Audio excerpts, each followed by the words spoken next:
Good evening and welcome to Chicago Tonight. I'm Brandis Friedman. And I'm Paris Schutz. On the show tonight, I think this is electronic democracy for the 21st century. a look at candidates filing at the last minute to get on this year's ballot. Is there an easier, more modern way to do it? As inflation balloons, how low-income communities are dealing with a steep rise in prices. Have to maybe try to carpool. Plus, hear how drivers are navigating high gas prices in the city.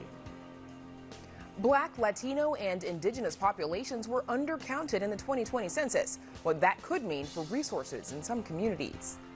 We have serious concerns that Russia may be planning to use chemical or biological agents against the Ukrainian people. A look at the weapons used in Russia's invasion of Ukraine and the threat of chemical or nuclear warfare from Vladimir Putin. It has been the honor of a lifetime to lead #Team IDPH. On her last day as the head of the Illinois Department of Public Health, we hear from Dr. Ngozi Ezike. And artwork about and created by first responders, a creative viewpoint from the workers who risk their lives to help others. But first, some of today's top stories. Attacks on Ukraine are ongoing as the two sides meet for a fourth round of peace talks today without any kind of breakthrough. This marks the 19th day of Russia's invasion of Ukraine, with forces taking aim at Kiev and other cities across the country. Today's negotiations were held via video conference despite previously being in person. According to the Associated Press, it was the first time in a week the two countries met, with higher-level officials present at the meeting. They're expected to meet again tomorrow. Attorneys for Jussie Smollett want the former Empire star out of Cook County Jail on bond. Smollett's family claims he's being held in what they call a, quote, psych ward to begin his 5-month jail stay, while paperwork on his cell states that he is, quote, at risk of self-harm. Smollett's attorneys have asked an Illinois appellate court to let him out of jail while his legal team appeals his conviction on 5 felony counts of disorderly conduct stemming from the hoax hate crime attack he orchestrated in 2019. He's been in Cook County Jail since last Thursday, when Judge James Lynn sentenced the actor to 30 months probation, the first 150 days of which will be served in that jail. Radio personality and pioneer Purvis Spann, quote, the blues man, died this morning following a lengthy battle with Alzheimer's disease. He was the co-founder of Midway Broadcasting Corporation and former president of WVON Radio.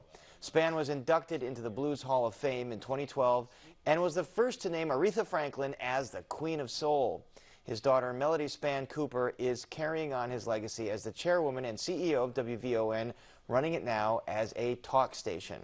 Funeral services are pending, and Reverend Jesse Jackson said in a statement, quote, Purvis Spann was a conduit who came to Chicago shining the light on the talents of such greats as B.B. King, Bobby Blue Bland, and Golden Big Wheeler. The blues became more prevalent because of Purvis Spann. He was the promoter of our culture, an astute businessman, and an asset to our organization. Purvis Spann was 89. And up next, candidate filing to get on this year's ballot. We hear from familiar faces for Illinois voters, so please stay with us. Chicago Tonight is made possible in part by Alexandra and John Nichols, the Jim and Kay Mabee family, the Polk Brothers Foundation, and the support of these donors.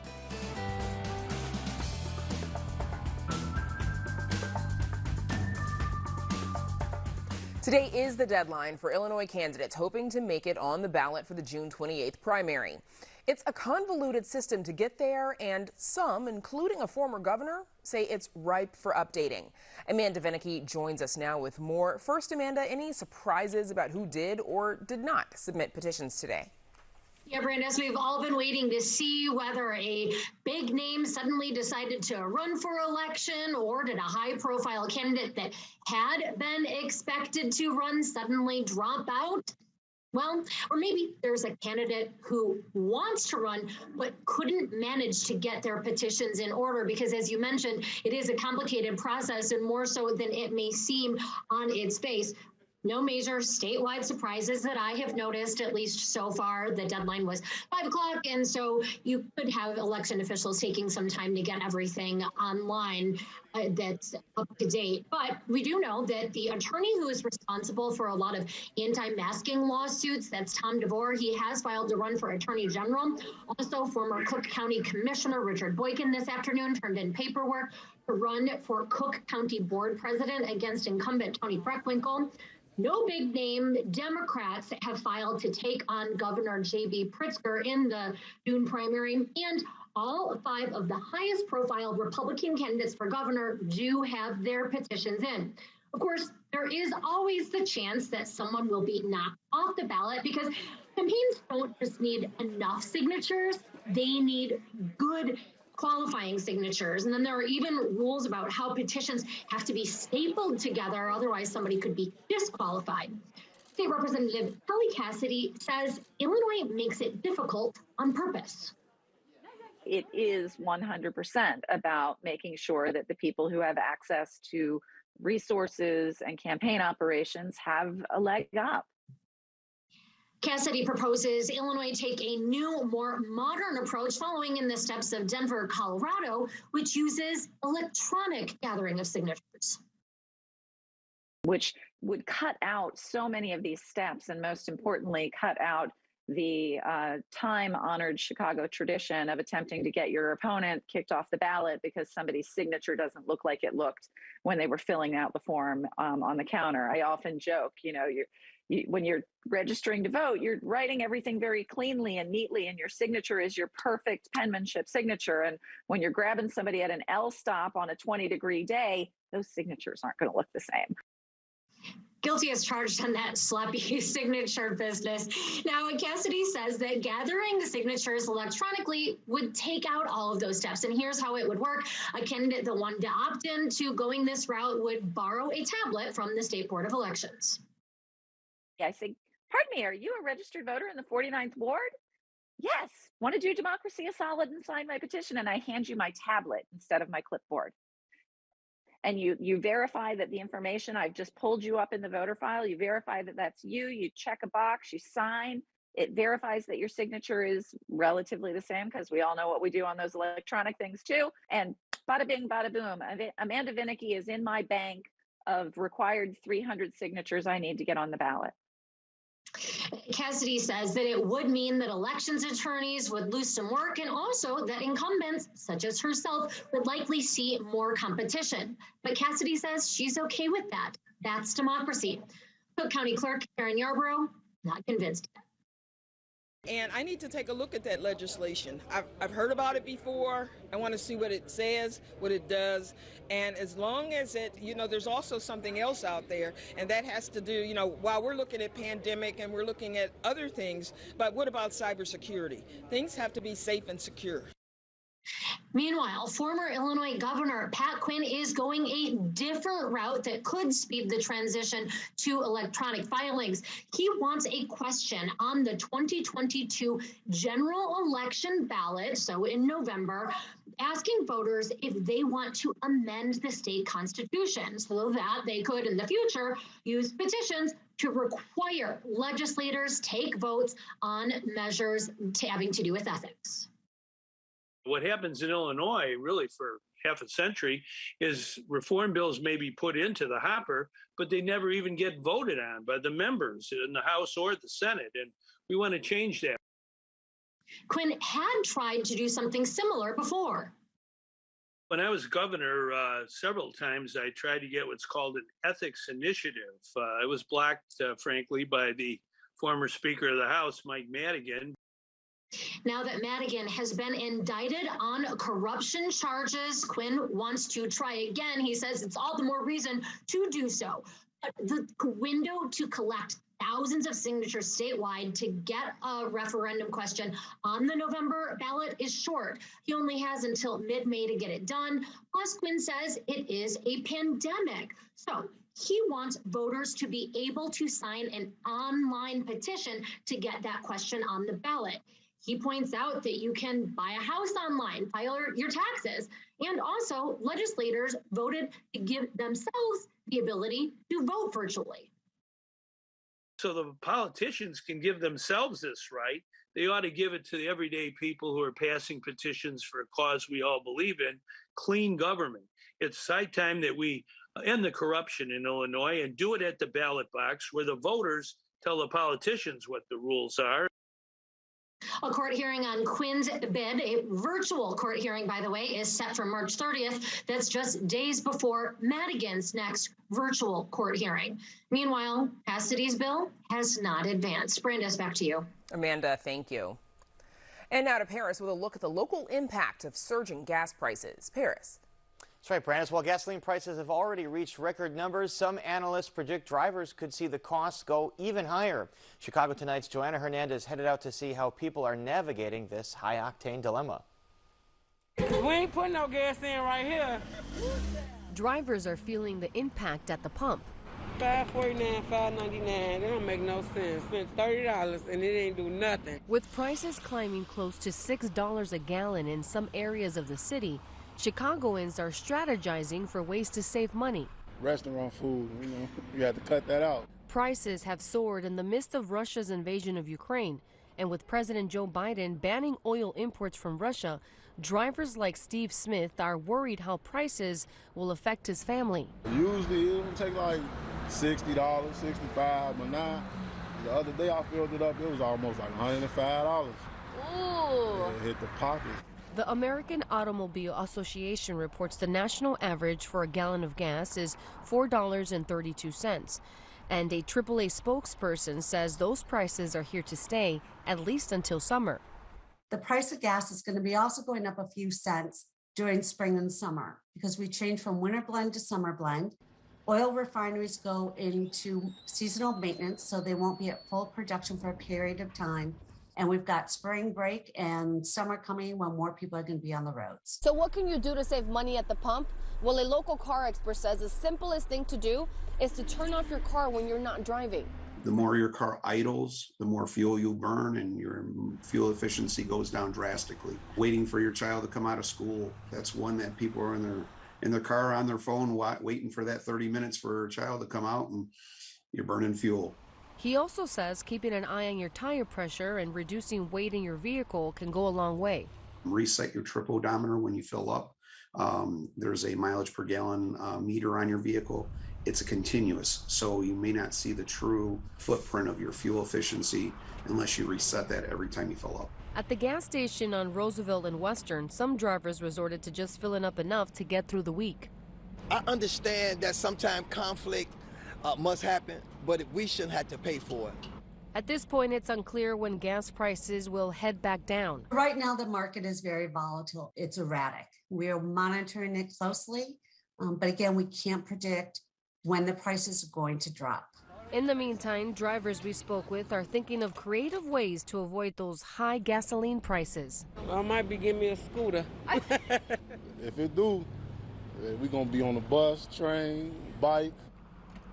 For Chicago Tonight, I'm Joanna Hernandez.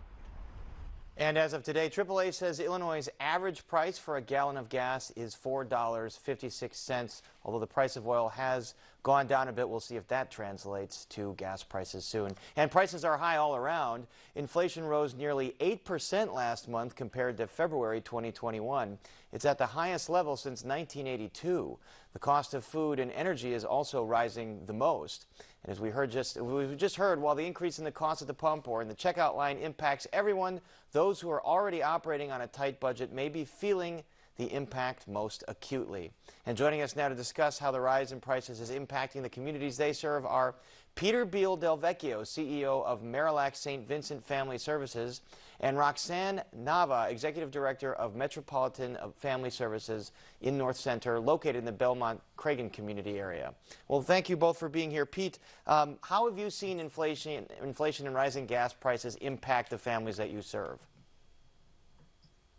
Harris, thanks for having us on. It's been completely evident. Just last month, we served over 400 families in our East Garfield Park pantry, so well over 1,000 family members, and that's up 16% from a year ago.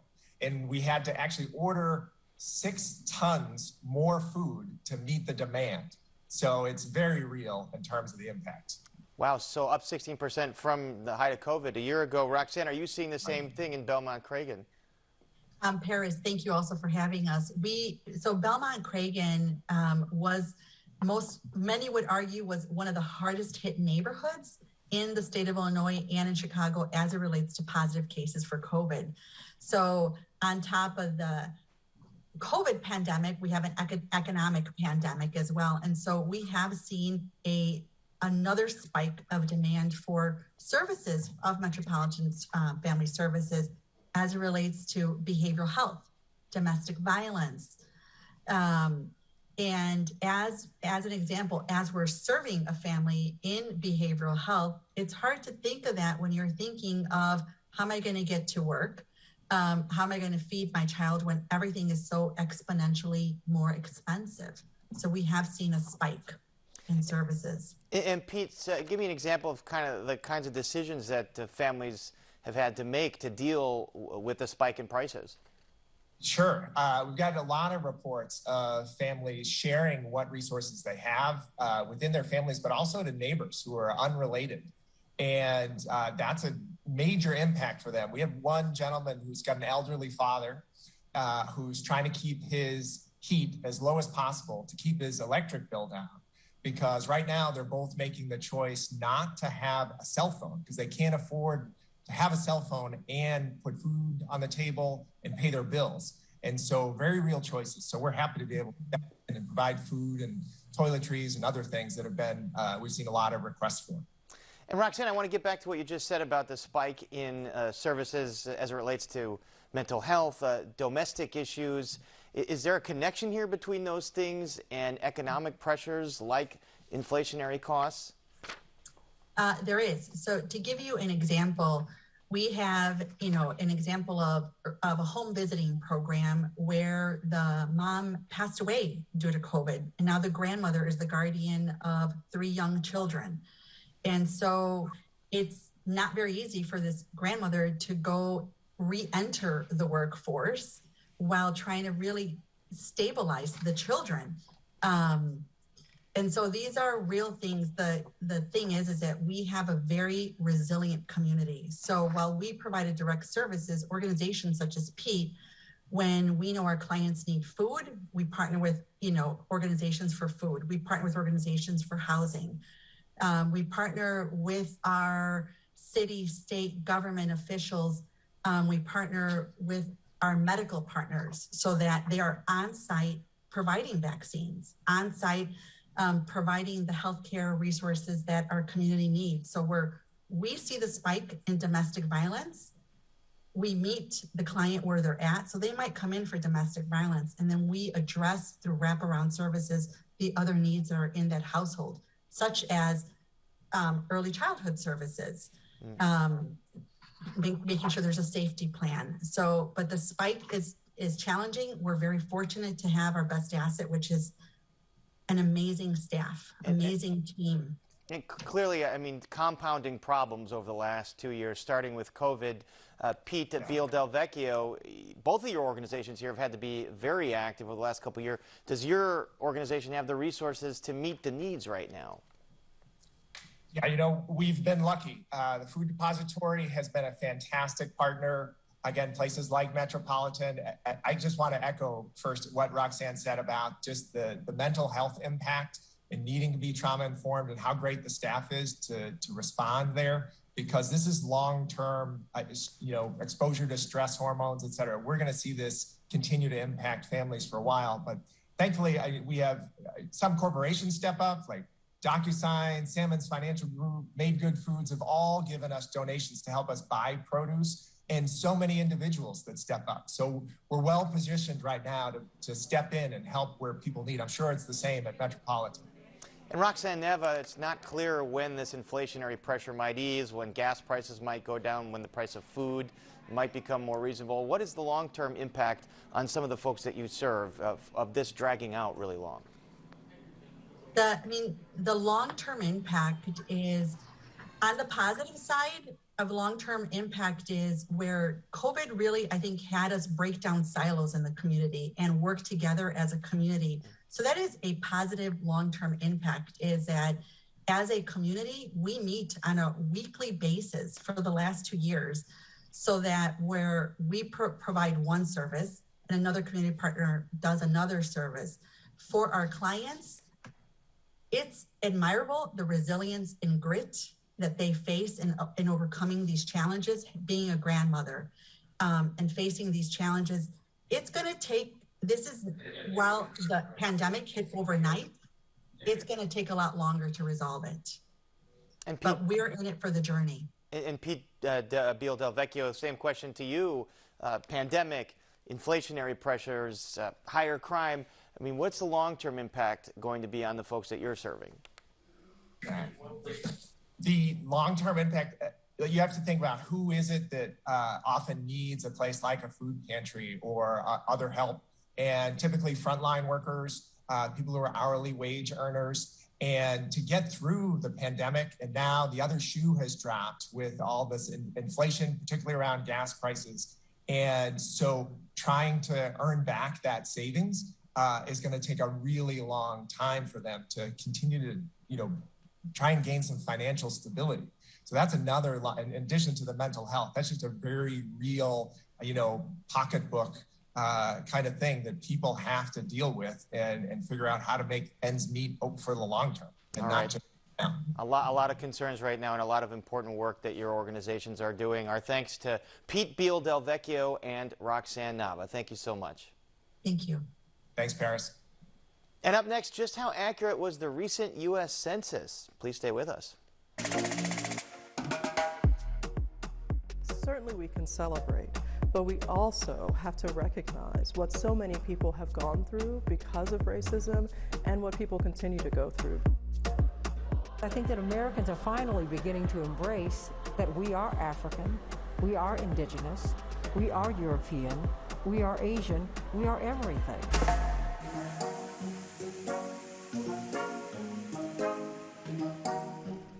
The 2020 census undercounted Latino, Black, and Indigenous people. That's according to a survey by the U.S. Census Bureau itself. That post-enumeration survey found an undercount of almost 5% for Latino people, 3.3% for Black people, and 5.6% for Indigenous people. At the same time, though, the white and Asian populations were overcounted at a rate of 1.6% for white people and 2.6% for Asian people.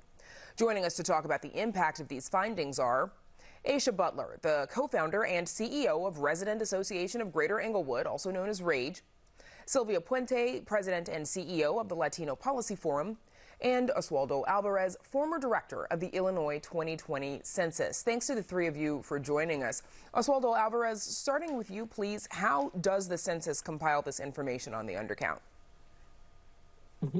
The Census Office, the Census Bureau, every decennial it conducts a census, right? The decennial census, and every year in between that, it conducts what is called the American Community Survey. The American Community Survey is randomly selected residents of the entire nation, and based on responses and based on many trends that go with that, the Census Bureau releases estimates, if you will, and predictions, if you will, on how it sees population trends across the country. And so does this post-enumeration survey, is that different from the American Community Survey? And does it indicate the census should be done differently if overcounts and undercounts are happening by this much? I'm not really sure if it indicates that it should be done more differently. I think what this indicated was all of the issues that came with the 2020 census, really. So from COVID and not being able to physically door knock to the change of deadlines that changed up to 6 different times in the matter of just months, and really mixed signals that we were getting from the federal administration on who is able to fill out the census. Sylvia Puente. And not only that, Brandy, but I would also say the other issue there with respect to that was just that the Census Bureau was incredibly under-resourced. In addition to everything that Oswaldo just said in terms of changing deadlines, they were also incredibly under-resourced. So if there's any recommendation, it's how do we appropriately fund census for the nation. And Sylvia, how do you think the messaging from the Trump administration also affected this count? Well, certainly that was another, I think that we were in certainly a reign of fear under the previous administration with respect to the Latino community, both for its immigration policy, but also just really also wanting to implement a census where not every person in the U.S. would be counted, and particular people that were non-citizens would not be counted. I think all of that really contributes to some reluctance, as well as the pandemic, as Oswaldo said, really contributed to some reluctance in people being willing to open their doors and be responsive if someone even came to their door, because we were also down in remunerators. There weren't enough people to fully knock on doors, but there was also just fear, a lot of fear, and a lot of lack of trust. I think that really made it difficult, despite, I think, the amazing effort that was put out where the state of Illinois under Oswaldo's leadership invested over $31 million in outreach efforts. I only shudder to think what it would have been without that investment of $30 million. And Aisha Butler, I want to get into, you mentioned, the trust and the conversations. Aisha Butler, what were conversations with people trying to get them to complete the census during the pandemic? Well, we were definitely just disconnected in general. And as we talk about the census, and I remember doing work, a decade ago with the census, it's a lot of in-your-face kind of conversations about why it's important to be counted and walk in the neighborhoods and talking about the resources that come in through the community. And that portion of that type of outreach was missing on this round.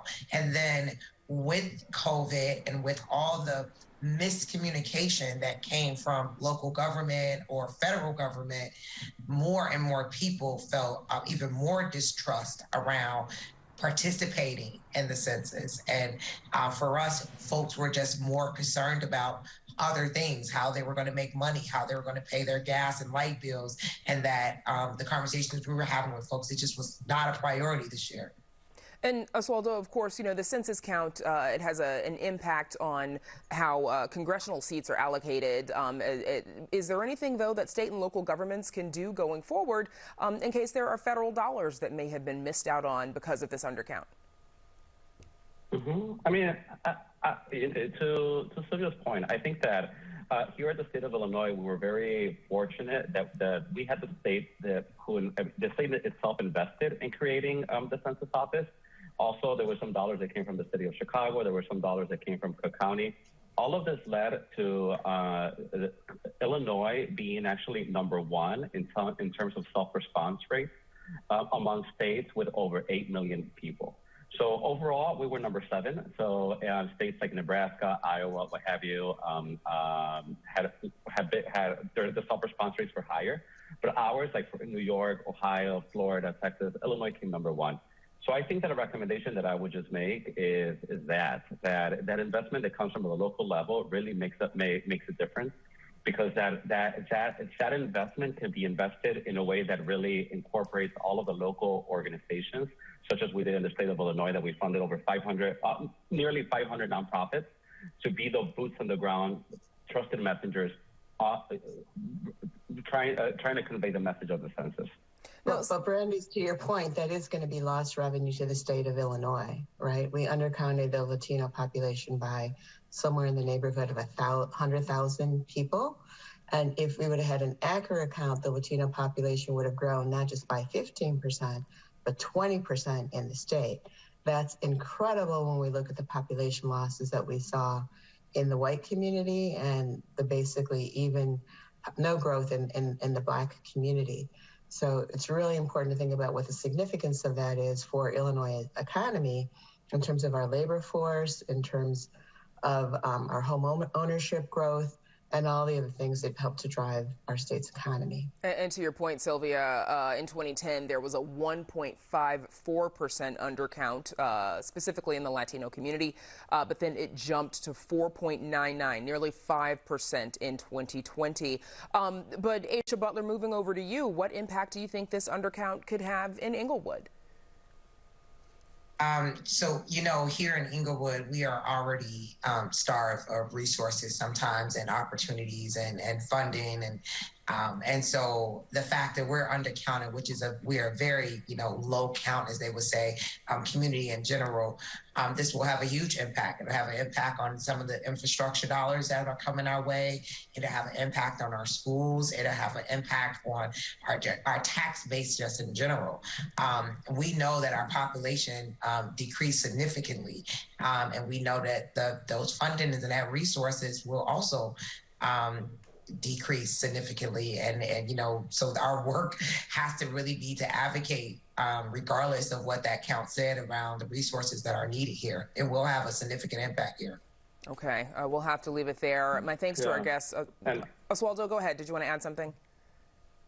I was just going to add that in the fiscal year 2017, the state of Illinois received almost $56 million just based on census data, which is something that really makes a difference on who gets counted when it comes to the resources that we receive. Absolutely. Okay, it's a good place to leave it. My thanks to our guests, Oswaldo Alvarez, Aisha Butler, and Sylvia Puente for joining us. Thanks, Brandeis. Take care. Thank you. Bye-bye. And we should note that number Oswaldo Alvarez mentioned should be $55 billion, billion with a B, $55 billion. Still to come on Chicago Tonight, cluster munitions and vacuum bombs, the internationally banned weapons Russia is accused of using on Ukrainian civilians. Two weapons analysts join us. After helping lead the state through the coronavirus pandemic, Illinois' top doctor steps down. We talk one-on-one with Dr. Ngozi Ezike on her last day on the job. And a new show of artwork created by and featuring first responders, including healthcare workers, police, and firefighters. But first, some more of today's top stories. As of today, Chicago public school students are no longer required to wear masks in class.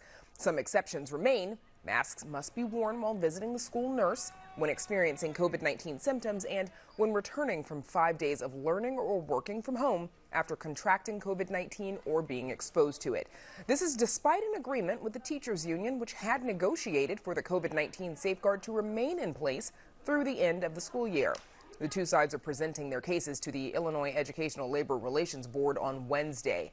Meanwhile, leaders with Raise Your Hand, a coalition of parents advocating for Illinois public education, wrote in a statement, quote, "Children may be at lowest risk for COVID complications, but they don't live alone. They live with younger siblings not yet eligible for vaccination, in intergenerational families with vulnerable elders, or in families that have chosen not to become vaccinated but are still at a high risk for COVID complications." Raise Your Hand is calling on CPS to engage with parents and stakeholders.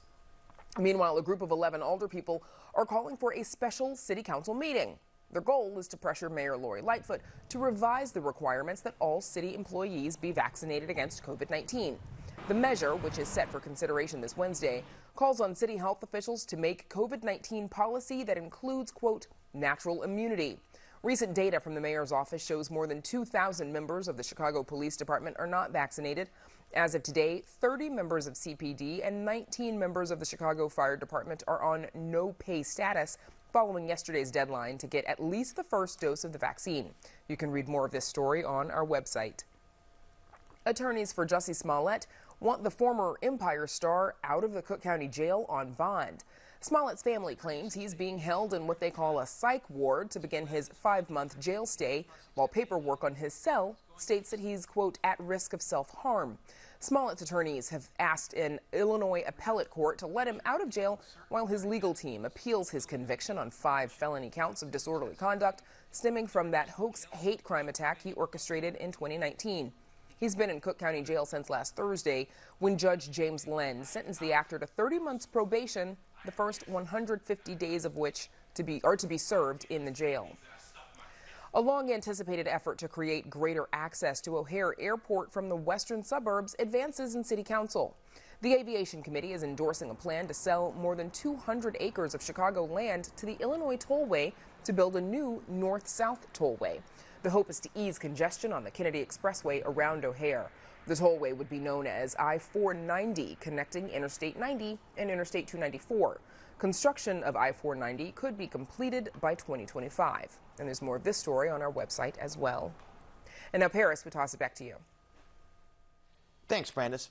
U.S. officials are warning about the possibility of Russia deploying chemical weapons in Ukraine. Officials have also warned about the use of so-called cluster and vacuum bombs, and recent news reports reveal that the Kremlin may have requested military equipment from China. Joining us to discuss all of this and more are Jeff Abramson, a senior fellow for conventional arms control and transfers at the Arms Control Association. That's a national organization aimed at promoting arms control and nuclear nonproliferation policies. And Robert Latiff, a retired U.S. Air Force Major General who now serves on the Science and Security Board of the Chicago-based Bulletin of the Atomic Scientists. Welcome both of you to Chicago tonight. General Latiff, I'll start with you. We've all seen the horrifying images of maternity hospitals being bombed, civilian targets. What are the types of weapons and munitions used on both sides of this conflict to date? Well, both sides are using the standard classic weapons, tanks and rifles and bombs and missiles. But we've heard reports and seen films of the use of what you call the vacuum bomb or the thermobaric bomb, and cluster munitions, which are, as the name sound, dispense little small bomblets that then go off over a very large area. Those are considered to be sort of heinous weapons. And Jeff Abramson, tell us more about, the Major General brought up the cluster munitions and vacuum bombs. Tell us more about how dangerous they are. So, warfare is horrible, but what we've come to do in a lot of ways is sort of narrow it down to certain weapons that we just sort of generally agree are really particularly awful. So cluster munitions, as the Major General was talking about, are little bombs inside big bombs. And one of the problems with them is they tend not to explode immediately, but to leave around little toy-like munitions that kids and others come and pick up later. So because of such an indiscriminate weapon that is usually harming civilians, it's a one that 110 countries around the world have agreed to a treaty that bans these weapons. So you look for weapons that are banned internationally when you talk about war as a sign of how horrible that war is. Thermobaric bombs are not banned per se in the same way, but their use against civilian targets is against international law. And these are also particularly dastardly weapons that are really meant to destroy things like bunkers and buildings and heavily fortified places. And when they're used in civilian areas, the suffering that is caused on the human body, if you can survive it at all, is just particularly awful. So that is why those two weapons, which we have seen Russia using in civilian areas, have been pointed out in the conflict. And General Latiff, Jeff Abramson brings up the fact that over 100 countries have signed a treaty banning these weapons. How have they been used in warfare in the past? Well, the thermobaric vacuum bomb was used to quite great effect in Afghanistan, and when they were hunting down the Taliban and others in the caves, and that's a perfect use for them. It's a non-populated area, but the so-called mixture will be dispersed and go inside and then explode. So it does what it needs to do. But Afghanistan was probably the latest use of them. So used more for that, not necessarily for urban areas where it seems like they can be more deadly and target, again, civilians. Jeff Abramson, as I understand, the U.S. has not signed the treaty banning these weapons. Can you explain that? Yeah, the United States, unfortunately, still argues that there is a need for cluster munitions. They say they will use them more against tank movements or those types of armored movements. But it's an aerial denial type weapon. The United States isn't using this weapon, hasn't used it really in any major way in 20 years, except maybe in a very limited capacity in Yemen. But unfortunately, the United States maintains that it needs to use certain weapons that it then condemns other countries for using. So this is something that I've called for the United States to finally get on board that treaty, as well as the mine ban treaty, which are two weapons the United States says it needs, but the world really has said are indiscriminate and shouldn't exist anymore. All right, well, very recently, the U.S. ambassador to the UN, Linda Thomas-Greenfield, appeared before the UN, sounding the alarm about Russia possibly using chemical weapons. Take a look. We have serious concerns that Russia may be planning to use chemical or biological agents against the Ukrainian people. Russia could use chemical or biological agents for assassinations as part of a staged or false flag incident or to support tactical military operations. General Lattif, do you share the ambassador's concerns here that the use of these kind of weapons for things like assassinations could be imminent? Only partially. I'm sure the ambassador has access to intelligence, which obviously I don't have. But I kind of agree that chemicals, perhaps, biological weapons, I would have to doubt that. Those once released are not very easily controlled. Chemicals more so. And in the past, the Russians have not shown any hesitation to use chemicals against individuals. So it's possible, not probable. Jeff Abramson, what about concerns over the use of nuclear weapons? Obviously, there's a camp of folks that say it's a bluff. Other camp of folks say you can never really be too careful or prepared or cautious when dealing with nuclear powers. What do you think? I think a lot of us have tried to get into the mind of Vladimir Putin, and a lot of us are failing to do so. So I don't think you would rule it out completely. I do think that the situation is trying to be controlled in a way that we don't get to that sort of escalation.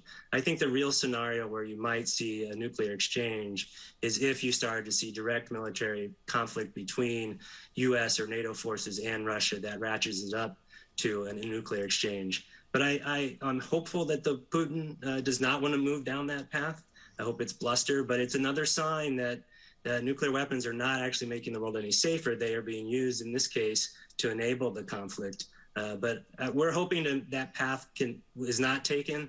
It does seem that the Biden administration is being very cautious to not ratchet up nuclear alerts, to also make sure that there's a way to get in touch with Russia directly so that any sort of escalation or misunderstanding is taken into heart. But anytime you start talking nuclear, this is ratcheting up the concerns. And General Lattif, as we mentioned, there are reports that the U.S. officials are concerned about China possibly assisting Russia with weapons. Do these kinds of alliances, could they escalate into a global conflict, again, with nuclear powers in play here?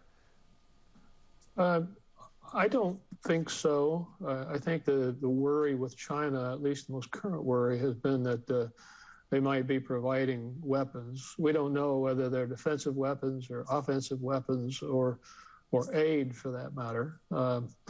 And I think it's highly unlikely that we would ever proceed to having Russians or Chinese involved in combat operations against the United States or NATO.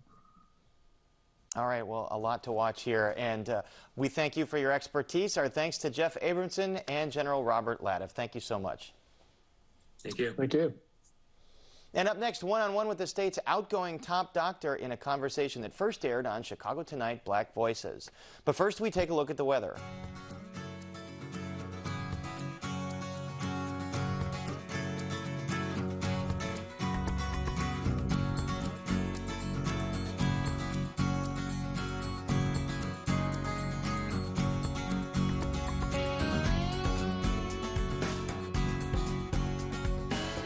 Dr. Ngozi Ezike's last day as director of the Illinois Department of Public Health is today.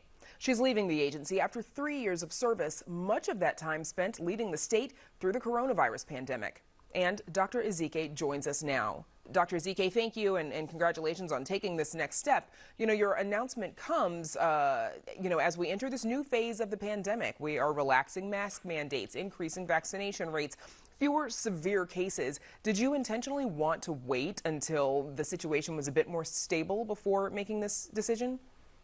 Absolutely. This has been a very taxing, rewarding, but very taxing experience, and have been looking for an opportunity. Obviously, the end of last year as Omicron was peaking and record numbers of hospitalization, even more than any other surge, that wasn't going to be the right time. But as we're coming off of the Omicron surge and had these continuous drops in the number of cases and the number of hospitalizations and deaths, I figured this is the time, this is the moment where we're taking a little bit of a breather and that we can, sub out and get a fresh pair of legs and a fresh pair of eyes to take on this incredible work for the department, not just for COVID, but all of the public health issues that we're running. So you accepted the job in 2019. Of course, 2020, we were in the pandemic. Did you recognize the severity of COVID and the size of the task in front of you right away? No, I think, in the moment, it was like, oh, okay, this is something that's happening. We see cases first in China. Oh, we see cases in Europe. Oh, we have a first case, in Washington. We know that, Illinois, there's no way that Illinois would be spared, but just understanding the magnitude of this experience and the global pandemic, that's not something that we could really imagine, even as we have prepared with the public health department, with our local health departments for something just as this. But, many people have prepared their whole careers, but very few people have actually seen something like this. Looking back, what would you say were some of your biggest challenges or frustrations? I mean, I think number one, everyone knows that the biggest setback was the politicization of the pandemic. And so that probably cost many lives to be lost because of how, politics and pandemics don't go together. We saw that very clearly. So that's one thing that clearly stands out, but also understanding and learning how important it is to have the right messengers to be able to communicate with so many varied sectors of our population, making sure that you have those trusted messengers already have relationship with our local health departments or our state public health departments. We know that the relationships that we formed will have to stay solidified for future public health issues that we want to tackle together. And what are you most proud of? I'm proud of all of the people of Illinois who made the important choice to get vaccinated, to get boosted, to seek out testing when they were, symptomatic or had reason to suspect that they had been exposed. I salute the people that, isolated and quarantined to avoid spreading infection to others. Without people doing that, we would have had so many more infections and so many more hospitalizations and worse. Now, during your goodbye speech earlier this month, you spoke about your family and the sacrifices, of course, that they have made to allow you to serve in this position. Here's a little bit of that. Another group sacrificed a lot in order to allow me to serve. And it's time that I try to make amends for their sacrifices. I want to thank my family. I know my husband's here, and my daughter, the first daughter, is here, and my extended family and my mother for tolerating the absences, the last-minute changes in plans, the endless multitasking, and the ever-present cell phones. You have stood by and you have supported me, and you have not complained, and you have made dinners, and you've done all the pickups and the drop-offs. But now it's time for me to make you my priority. So, of course, an emotional moment for you there, Dr. Ezike. How tough of a decision was this to make?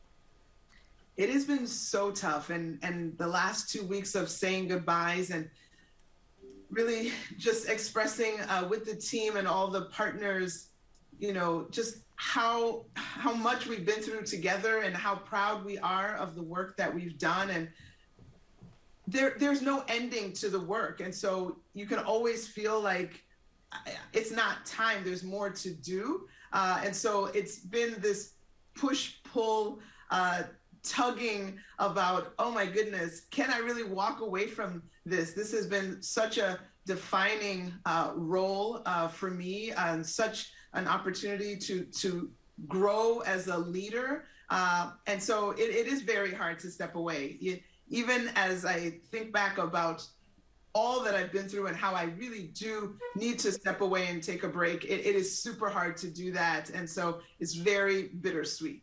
Understood. Now, there are reports from WBEZ that Sinai Chicago is working to recruit you. What can you tell us about what is next for you? I have nothing finalized. I have been very fortunate to have multiple recruiters seek me out. And so I'm very excited next week to definitely engage with those recruiters and talk about what some possible next options could be. Okay, no, not giving away anything there yet. We've got just a few seconds left, Dr. Ezike. You know, you're leaving the health department as the first Black woman to serve this 143-year-old state agency. In about 25 seconds, how does it feel to have broken that barrier and to be a role model for other little girls?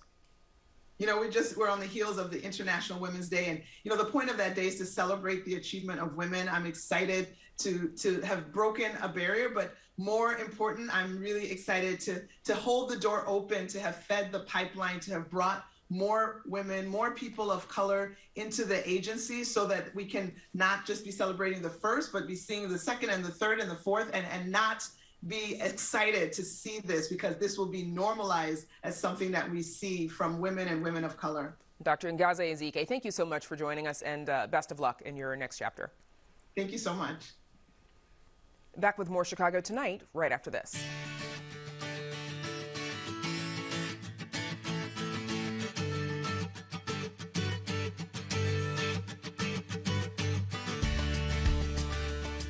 Don't ever miss Chicago Tonight. Subscribe to our podcast. Get a daily download of our show delivered to your desktop or mobile device.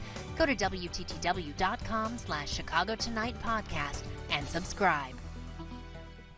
There's a famous quote from Fred Rogers. When he saw scary things on the news as a child, his mother told him, "Look for the helpers. You will always find people who are helping."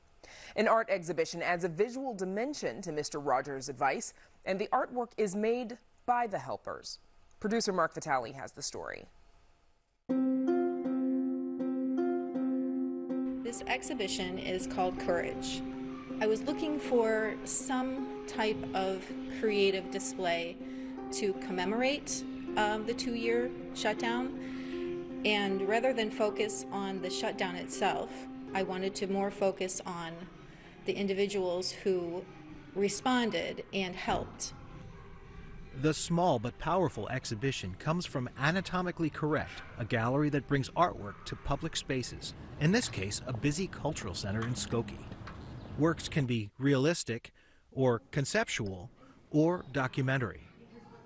This photograph was taken in Ukraine during the Russian hostilities of 2014. This digital work was made by a Skokie police officer who was a cadet in the Illinois Police Academy on September 11, 2001. It's called And They Rush Toward Terror. I decided to kind of, incorporate all first responders, paramedics, firefighters, and police. They rushed to it and they saved so many lives, and unfortunately for so many of the first responders, that was their final act of courage. Other art pays tribute to frontline workers who died in the pandemic. Their portraits were painted by a retired physician who also memorialized the lives lost to COVID-19 at one convent in Michigan.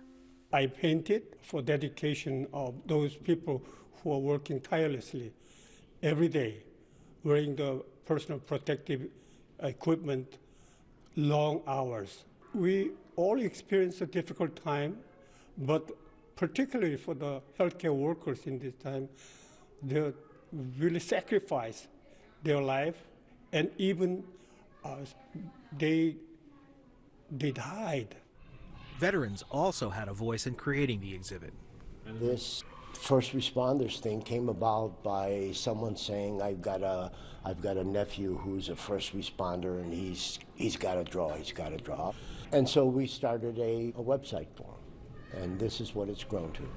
This is the first time I've seen some of the artists and their work, and it's interesting. I'm glad that we had an opportunity for this. For many of the artists, their creativity is therapeutic. Obviously, my job can get pretty stressful at times, but it's nice after I get home and kind of get settled in to just start drawing. Like I said, it relaxes me a lot and kind of gets me to, kind of forget about everything else going on. I didn't really consider that to be anything but something that I had to do. It was, in a sense, something that kept me reasonably stable about the experience and the situation. After having 30 years of exhibits, oftentimes I have artists just drop off their work and say, when do I pick it up, kind of thing. Every single one of these artists wanted to stay and help me put this show together. It's in their blood. It's what they do. They're helpers. For Chicago Tonight, this is Mark Vitale. And the exhibition is called Courage. It's at the Devonshire Cultural Center in Skokie through April 3rd. And we're back to wrap things up right after this. Chicago Tonight is made possible in part by Alexandra and John Nichols, the Jim and Kay Mabey family, the Polk Brothers Foundation, and the support of these donors.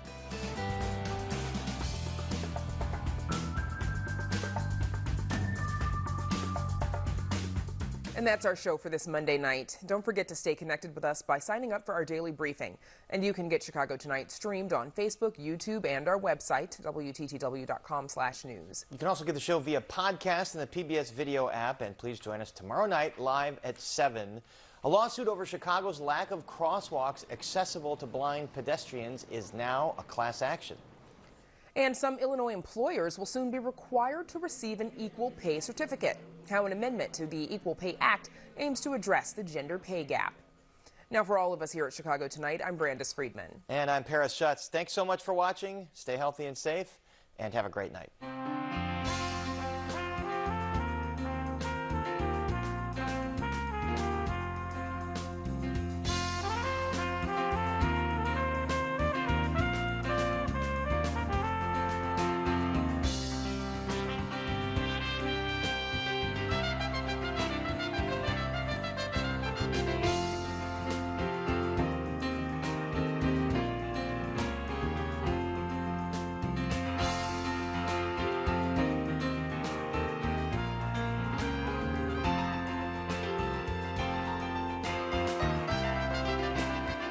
Closed captioning is made possible by Robert A. Clifford and Clifford Law Offices, a Chicago personal injury and wrongful death firm that's proud to serve its community through pro bono legal services.